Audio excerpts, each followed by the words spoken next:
सलमान खान ने बताया एलिस को कन्वर के बारे में। दरअसल आपको बता दें दोस्तों, वीकेंड के वार में सलमान खान एक एक करके सबकी क्लास लगा रहे थे। इसके बाद बारी आती है एलिस की। तो एलिस को एक राज की बात बतानी थी। उसको बताने से पहले पहले उन्होंने पूछा कि क्या मैं आपको बताऊं। तो उन्होंने बोला ठीक है, आप बताइए। तो सलमान खान बताते हैं कि कन्वर जो है, जो उनका बॉयफ्रेंड जिन्हें वो कहती हैं, उन्होंने जब करण से वो बात कर रही थी तो उन्होंने ये चीज़ बोला था कि वो शादी करना चाहती हैं और बहुत क्लोज़ हैं कन्वर के, ऐसा ऐसा करके बोला। लेकिन सलमान खान यहाँ पर ये उन्हें बताते हुए नज़र आते हैं कि कन्वर जो है इन सब से डिनाई कर रहा है। वो नहीं चाहता कि वो शादी करे। और आप जो बोल रही हैं कि उन्होंने प्रपोज़ किया था, ऐसा कुछ भी नहीं किया है।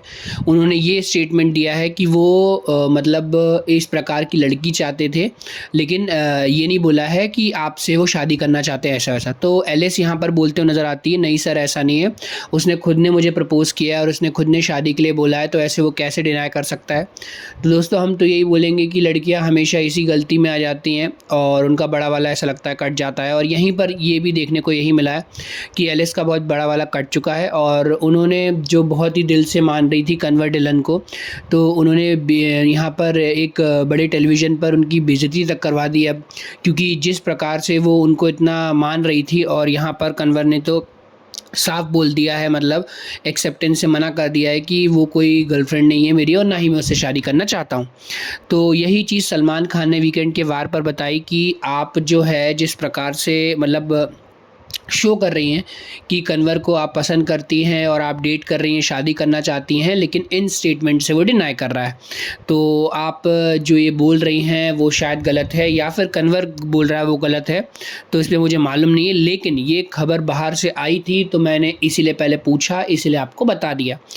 और दरअसल बाहर की बात वैसे भी अंदर आती नहीं है दोस्तों, लेकिन ये क्या है कि इससे थोड़ा टीआरपी मिलती शो को और एकदम थोड़ा व्यू जो है वो बढ़ जाता है, इसीलिए इस चीज़ को भी बताया गया। लेकिन पहले सलमान खान ने पूछा, उसके बाद ही बताया। तो क्या बोलते हैं, एलिस जो है वो बिल्कुल शॉक थी ये स्टेटमेंट सुनने के बाद कि आखिर कन्वर ऐसे कैसे बोल सकता है। और उनको सबसे बड़ा यही लग रहा है कि बड़े इतने टेलीविज़न के बीच में उनको ये सब सुनने को मिला। फिर सारा जो है उनसे आके शेयर करती हैं, तो सारा से भी एलिस यही बोलती हैं कि ऐसे कैसे बोल सकता है वो, जबकि वो मुझसे प्यार करता था। तो शादी के लिए मना कर रहा है या वो बोल रहा है कि मैं उसकी गर्लफ्रेंड नहीं हूँ, ये तो ऐसे ही लग रहा है कि मैं उसके पीछे पड़ी हुई थी या जो भी चीज़ है। मतलब यहाँ पर ये फैक्ट जो है ये निकल कर आता है कि एलिस की बेइज्जती हो चुकी है और वो भी नेशनल टेलीविज़न पर हुई है, सीधे-सीधे अगर हम कहें तो। क्योंकि वो जिस प्रकार से मतलब मान रही थी कन्वर को, वैसा नहीं दिख रहा है। फिर एक-एक करके घर वाले आते हैं, कंसोल करते हैं, या विवियन आते हैं। विवियन के बाद यहाँ पर उनके दोस्त वगैरह आते रहते हैं और एक-एक करके अविनाश के बाद यहाँ पर ईशा जो है वो सब लोग कंसोल करते हैं कि बहन तू मत रो, जो भी है वो तू बाहर जाके सॉर्ट करना। लेकिन यहाँ पर एलिस को सिर्फ यही लगता है कि वो है जो भी ठीक है, लेकिन उसने स्टेटमेंट गलत दिया। दोस्तों यही है इनका बॉयफ्रेंड जो आप देख सकते हैं, कन्वर ढिलन करके इनका नाम है। और इन्होंने साफ-साफ डिनाई कर दिया अपने स्टेटमेंट से। उन्होंने बोला ऐसा कुछ भी नहीं है और मेरे दोस्त वगैरह मेरे से पूछ रहे थे, लेकिन उनसे मैंने साफ मना कर दिया है। तो अब देखना होगा दोस्तों इनका रिलेशनशिप क्या मोड़ लेता है, क्या ये बिग बॉस में आते हैं।